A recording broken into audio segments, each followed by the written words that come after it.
வணக்கம். புதுச்சேரி அரசு பொது மருத்துவமனையில் உள்ள ஆண்கள் சிகிச்சை வார்டில் வீணாகி போன பொருட்களை குப்பை போல் குவித்து வைத்துள்ள வீடியோ வெளியாகி பரபரப்பை ஏற்படுத்தியுள்ளது. புதுச்சேரி கடற்கரை அருகே இந்திரா காந்தி அரசு பொது மருத்துவமனை உள்ளது. புதுச்சேரி அருகே உள்ள தமிழக பகுதியை சேர்ந்தவர்கள், கிராம மற்றும் நகர பகுதிகளை சேர்ந்தவர்கள் என நாள்தோறும் சுமார் 1000க்கும் மேற்பட்டோர் இங்கு சிகிச்சைக்காக வருகின்றனர்.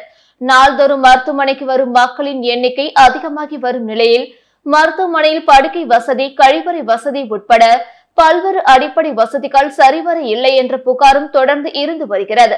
இந்த நிலையில் மருத்துவமனையின் முதல் மாடியில் உள்ள ஆண்கள் சிகிச்சை பிரிவு வார்டில் வீணாகி போன நாற்காலிகள், மருத்துவமனை உபகரணங்கள் என வீணாகி போன பொருட்களை எல்லாம் குப்பை போல் குவித்து வைத்துள்ளனர். இதனை அங்கிருந்த நோயாளி ஒருவர் வீடியோவாக எடுத்து வெளியிட்டிருக்கிறார்.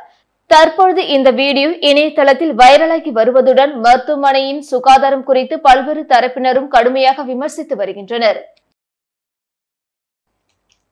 சவ ஊர்வலத்தில் ஏற்பட்ட மோதலில் வாலிபர் ஒருவரை 4 பேர் கொண்ட கும்பல் டைல், சிமெண்ட் கற்களால் கொடூரமாக அடித்து கொலை செய்த சம்பவம் புதுச்சேரியில் பரபரப்பை ஏற்படுத்தியுள்ளது.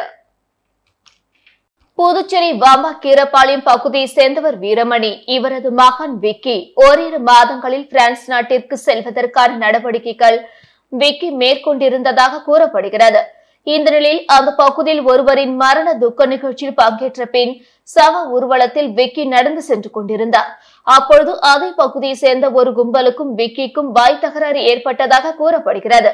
இதில் ஆத்திரம் அடைந்த அந்த 4 பேர் கொண்ட கும்பல் அருகில் இருந்த டைல்ஸ், சிமெண்ட் உள்ளிட்ட பெரிய கற்களால் விக்கியை கொடூரமாக தாக்கியது. இதனை கண்டதும் அங்கிருந்தவர்கள் அலறி அடித்து ஓடினர். அதே பகுதியை சேர்ந்த மூர்த்தி என்பவர் தடுக்க முயன்றபோது அந்த கும்பல் தாக்கியதில் அவர் படுகாயமடைந்தார். இதனிடையே ரத்த வெள்ளத்தில் சாய்ந்த விக்கி சம்பவ இடத்திலே உயிரிழந்தார். இது குறித்து தகவல் அறிந்த ஒதியஞ்சாலை போலீசார் சம்பவ இடத்திற்கு விரைந்து வந்து விக்கியின் உடலை கைப்பற்றி பிரேத பரிசோதனைக்காக அரசு மருத்துவமனைக்கு அனுப்பி வைத்தனர். படுகாயமடைந்த மூர்த்தியும் அரசு மருத்துவமனையில் அனுமதிக்கப்பட்டார். முன்விரோதம் காரணமாக விக்கி கொலை செய்யப்பட்டாரா அல்லது வேறு ஏதாவது காரணத்திற்காக கொலை நடந்ததா என ஒதியஞ்சாலை போலீசார் பல்வேறு கோணங்களில் விசாரணை செய்து வருகின்றனர். கொலை செய்யப்பட்ட இடத்திற்கு அருகிலேயே காவல்துறை சார்பில் போதைப் பொருள் தடுப்பு விழிப்புணர்வு கடற்கரை வாலிபால் போட்டி நடத்தப்பட்டு அதன் பரிசளிப்பு விழா நடைபெற இருந்த நிலையில் கொலை காரணமாக நிகழ்ச்சி தற்காலிகமாக ஒத்திவைக்கப்பட்டது குறிப்பிடத்தக்கது. வில்லியனூர் கொம்யூன் பகுதியில் பொது இடங்களில் குப்பை கொட்டினால் அபராதம் விதிக்கப்படும் என எச்சரிக்கை விடுக்கப்பட்டுள்ளது. இது தொடர்பாக வில்லியனூர் கொம்யூன் பஞ்சாயத்து ஆணையர் கார்த்திகேயன் வெளியிட்டுள்ள செய்திக்குறிப்பில், வில்லியனூர் கொம்யூன் பஞ்சாயத்துக்குட்பட்ட பகுதிகளில் உள்ள வீடு, திருமண மண்டபம், வணிக நிறுவனம் மற்றும் உணவகங்களின் குப்பைகளை சாலையோரங்களில் கொட்டக்கூடாது. குப்பை தொட்டிகளில் தான் கொட்ட வேண்டும். இதனை மீறி பொது இடங்களில் குப்பை கொட்டும் நபர் மற்றும் நிறுவனத்திற்கு அபராதம் விதிக்க முடிவு செய்யப்பட்டுள்ளது. அதில் மக்கும் குப்பை மற்றும் மக்காத குப்பை என தரம் பிரித்து பைகளில் சேகரித்து தங்கள் பகுதிகளில் கொம்யூன் பஞ்சாயத்து சார்பில் குப்பை சேகரிக்க வரும் வாகனங்களில் கொடுக்க வேண்டும். மேலும் வணிக நிறுவனங்கள், உணவகங்களில் ஒருமுறை பயன்படுத்தும் நெகிழி முற்றிலும் தடை செய்யப்படுகிறது. மீறினால் அபராதம் விதிக்கப்படும். வில்லியனூர் கொம்யூன் பகுதிகளில் உள்ள வணிக நிறுவனங்கள் சாலைகளை ஆக்கிரமிப்பு செய்திருந்தால் உடனடியாக அப்புறப்படுத்த வேண்டும். தவறினால் வணிக நிறுவனத்தின் உரிமம் ரத்து செய்யப்படும். மேலும் உரிமம் பெறாத, புதுப்பிக்கப்படாத வணிக நிறுவனங்கள் இக்கடிதம் கண்ட 15 தேதிக்குள் அலுவலகத்தை அணுகி உரிமம் பெற்றுக் கொள்ளுமாறு அறிவுறுத்தப்படுகிறது. மீறும் பட்சத்தில் கொம்யூன் பஞ்சாயத்து சட்டப்படி சட்டப்பூர்வ நடவடிக்கைகள் மேற்கொள்ளப்படும் என எச்சரிக்கப்படுகிறது என்று அதில் கூறப்பட்டுள்ளது. மலபார் கோல்டன் டைமண்ட் சார்பில் நடைபெற்ற அன்னதான திட்டத்தை அரசு கொறடா ஏகேடி ஆறுமுகம் தொடங்கி வைத்தார். நாடு முழுவதும் பல்வேறு கிளைகளை கொண்டுள்ள மலபார் கோல்டன் டைமண்ட்ஸ் நிறுவனம் சார்பில் ஏழை எளிய மக்களின் பசியை போக்கும் வகையில் நாள்தோறும் அன்னதானம் வழங்கும் திட்டம் துவங்கப்பட்டு பல்வேறு கிளைகளில் நாள்தோறும் அன்னதானம் வழங்கப்பட்டு வருகிறது. இந்த நிலையில் புதுச்சேரி மலபார் கோல்டன் டைமண்ட்ஸ் அன்னதானம் வழங்கும் திட்டத்தின் துவக்க விழா நடைபெற்றது. மலபார் கோல்டன் டைமண்ட்ஸின் வடக்கு மண்டல மேலாளர் அமீர் பாபு மற்றும் அமல்நாத் தலைமையில் நடைபெற்ற நிகழ்ச்சியில் சிறப்பு விருந்தினராக அரசு கொறடா ஏகேடி ஆறுமுகம் கலந்து கொண்டு ஏழை எளிய மக்களுக்கு அன்னதானம் வழங்கி திட்டத்தினை தொடங்கி வைத்து வாழ்த்தினார். இதில் புதுச்சேரி கிளையின் துணைத் தலைவர், கிளை ஊழியர்கள் மற்றும் பொதுமக்கள் திரளாக கலந்து கொண்டனர். புதுச்சேரி காலப்பட்டு மத்திய சிறை வளாகத்துக்குள் கைதிகளுக்குள் மோதல் ஏற்பட்டது தொடர்பாக போலீசார் விசாரணை நடத்தி வருகின்றனர். புதுச்சேரி காலப்பட்டு பகுதியில் மத்திய சிறைச்சாலை அமைந்துள்ளது. இங்கு நூற்றுக்கணக்கான விசாரணை மற்றும் தண்டனை கைதிகள் அடைக்கப்பட்டுள்ளனர். இங்கு கடந்த 28ஆம் தேதி தண்டனை கைதி உசேன் என்பவர் அப்பகுதியில் இருந்த சிலம்பரசனை முறைத்தாராம். இதையடுத்து இருவரும் வாக்குவாதத்தில் ஈடுபட்டனர். அப்பொழுது உசேன் சிலம்பரசனை தாக்கியதாக கூறப்படுகிறது. இதில் சிலம்பரசன் காயமடைந்தார். தகவல் அறிந்து வந்த சிறை வார்டன்கள் உசேனை அங்கிருந்து அப்புறப்படுத்தினர். சிலம்பரசனுக்கு சிகிச்சை அளிக்கப்பட்டது. இதுகுறித்து சிறை அதிகாரி பாஸ்கரன் அளித்த புகாரின் பேரில் காலப்பட்டு போலீசார் சிறை கைதி உசேன் மீது வழக்கு பதிந்து விசாரித்து வருகின்றனர். வானூர் அருகே 5ஆம் வகுப்பு மாணவிக்கு பாலியல் தொந்தரவு கொடுத்த லாரி ஓட்டுநரை போலீசார் போக்சோ சட்டத்தில் கைது செய்தனர். புதுச்சேரி மாநிலம் கூனிச்செம்பட்டு பகுதியை சார்ந்த 5ஆம் வகுப்பு மாணவி பள்ளி விடுமுறை என்பதால் விழுப்புரம் மாவட்டம் திருவக்கரை பகுதியில் தனது பாட்டி வீட்டிற்கு சென்றிருந்தார். இந்நிலையில் நேற்று சிறுமி வீட்டு அருகே வெளியில் குளித்துக் கொண்டிருந்த பொழுது அவ்வழியாக வந்த லாரி ஓட்டினர் தண்ணீர் கேட்பது போல் கேட்டு அச்சிறுமியை தூக்கிக் கொண்டு லாரிக்குள் சென்றுள்ளார். உடனே சிறுமி கூச்சலிடவே அருகில் இருந்தவர்கள் சிறுமியின் கூச்சல் சத்தம் கேட்டு லாரிக்குள் சென்று பார்த்தபோது ஓட்டுநர் சிறுமியிடம் பாலியல் சீண்டலில் ஈடுபட்டது தெரிய வந்தது. உடனே காவல்துறைக்கு தெரிவிக்கவே சம்பவ இடத்திற்கு விரைந்து சென்ற கோட்டக்குப்பம் அனைத்து மகளிர் காவல் நிலைய காவலர்கள் சிறுமிக்கு பாலியல் தொந்தரவு செய்த புதுச்சேரி மாநிலம் சுத்துக்கேணி பகுதியை சார்ந்த முருகன் என்பவரை போக்சோ வழக்கில் கைது செய்து சிறையில் அடைத்தனர். மரக்காணம் அருகே ஈசிஆர் சாலையில் நின்றிருந்த லாரி மீது மோதிய விபத்தில் வாலிபர் சிகிச்சை பலனின்றி பலியான சம்பவம் தொடர்பான சிசிடிவி காட்சி வெளியாகி பரபரப்பை ஏற்படுத்தியுள்ளது. விழுப்புரம் மாவட்டம் மரக்காணம் அடுத்த அனுமந்தை குப்பம் பகுதியை சார்ந்தவர் ஆணியப்பன். இவரது மகன் மணி. இவர் நேற்று முன்தினம் கடலூர் மாவட்டம் தேவனாம்பேட்டையில் உள்ள அவரது அக்கா வீட்டிற்கு சென்றுவிட்டு நேற்று அதிகாலை தனது இருசக்கர வாகனத்தில் வீடு திரும்பிக் கொண்டிருந்தார். அப்பொழுது சென்னை புதுச்சேரி கிழக்கு கடற்கரை சாலையில் கூனிமேடு அருகே வந்து கொண்டிருந்த பொழுது சாலையில் நின்று கொண்டிருந்த லாரி மீது வேகமாக மோதினார். இதில் பலத்த காயமடைந்த மணி அருகில் இருந்தவர்கள் மருத்துவமனையில் அனுமதித்தனர். அவர் மருத்துவமனையில் சிகிச்சை பலனின்றி இன்று உயிரிழந்தார். இந்த விபத்து குறித்த சிசிடிவி காட்சி வெளியாகி பெரும் பரபரப்பை ஏற்படுத்தியுள்ளது. மேலும் இந்த விபத்து குறித்து மரக்காணம் போலீசார் வழக்கு பதிவு செய்து விசாரணை நடத்தி வருகின்றனர். புதுச்சேரி ஆகாரம் மீன்பாதையில் பராமரிப்பு பணி நடைபெற உள்ளதால் நாளை காலை 10 மணி முதல் மாலை 4 மணி வரை அதனை சுற்றியுள்ள பகுதிகளில் மின்தடை ஏற்படும் என அறிவிப்பு வெளியாகியுள்ளது.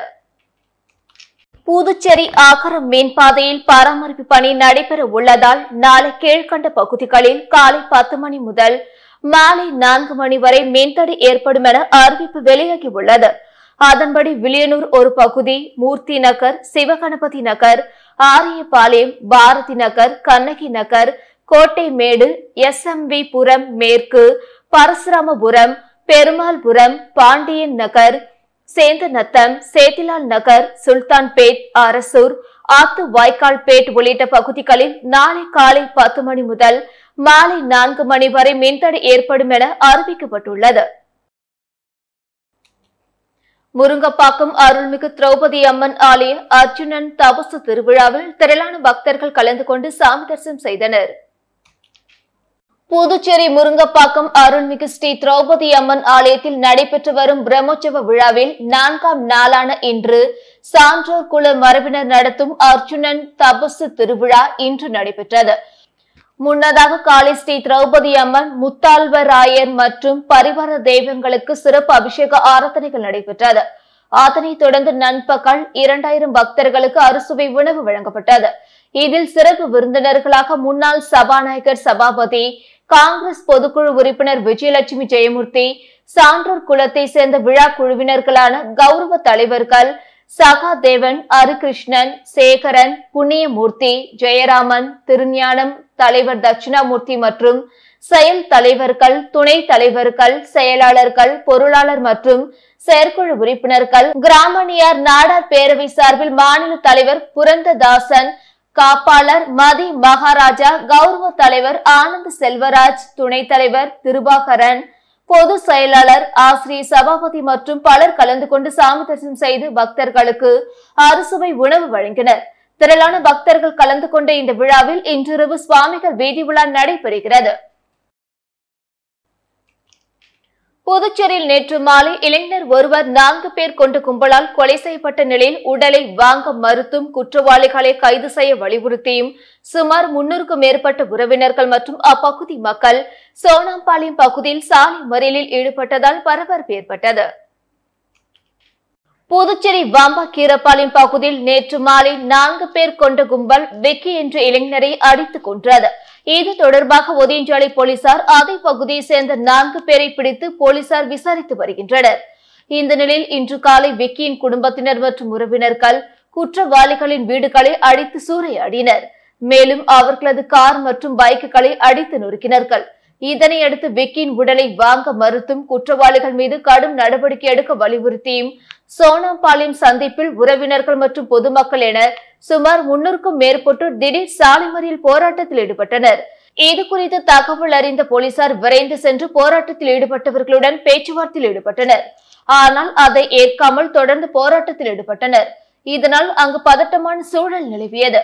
போராட்டத்தை மக்கள் கைவிட மறுத்ததால் மாவட்ட ஆட்சியர் குலந்துங்கன் போராட்டத்தில் ஈடுபட்ட மக்களிடம் குற்றவாளிகள் மீது கடுமையான நடவடிக்கை எடுக்கப்படும் என உறுதியளித்ததை தொடர்ந்து போராட்டம் கைவிடப்பட்டது. அப்பகுதி மக்களின் திடீர் போராட்டத்தால் சுமார் 1 மணி நேரத்திற்கு மேலாக போக்குவரத்து பாதிக்கப்பட்டது. அந்த பகுதியில் பதட்டமான சூழல் நிலவுவதால் போலீசார் குவிக்கப்பட்டுள்ளனர். புதுச்சேரி மக்களவை தொகுதி வாக்கு எண்ணும் பணிக்கு அலுவலர்கள் உள்ளிட்ட 631 பேர் நியமிக்கப்பட்டுள்ளனர்.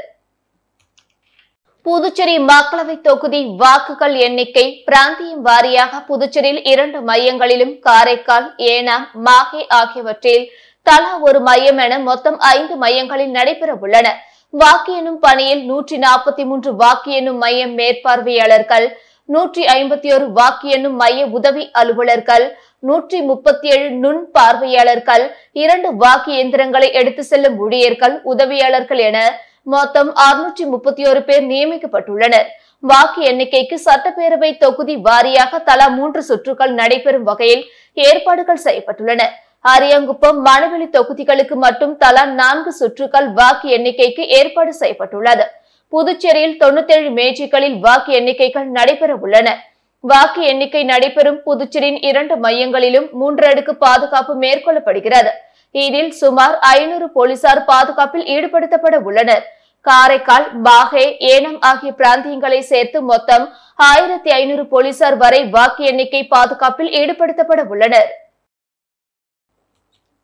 கிளியனூர் அருகே சாராயம் விற்ற புதுச்சேரி வாலிபர் தடுப்பு காவலில் சிறையில் அடைக்கப்பட்டார். வானூர் அடுத்த கொந்தமூர் அரசு பள்ளி அருகே கடந்த மாதம் 6ஆம் தேதி சாராயம் விற்ற புதுச்சேரி காட்டேரி குப்பத்தை சேர்ந்த பரசுராமன் மகன் சூர்யா என்பவரை கிளியனூர் போலீசார் கைது செய்தனர். இவர் மீது பல்வேறு சாராய வழக்குகள் உள்ளதால் இவரது நடவடிக்கை தடுக்கும் பொருட்டு எஸ்பி தீபக் சிவாஜ் பரிந்துரை ஏற்று சூர்யாவை தடுப்பு காவல் சட்டத்தில் கைது செய்ய கலெக்டர் பழனி உத்தரவிட்டார். அதன் பேரில் சூர்யா கடலூர் மத்திய சிறையில் அடைக்கப்பட்டார். இத்துடன் செய்திகள் நிறைவடைந்தன. வணக்கம்.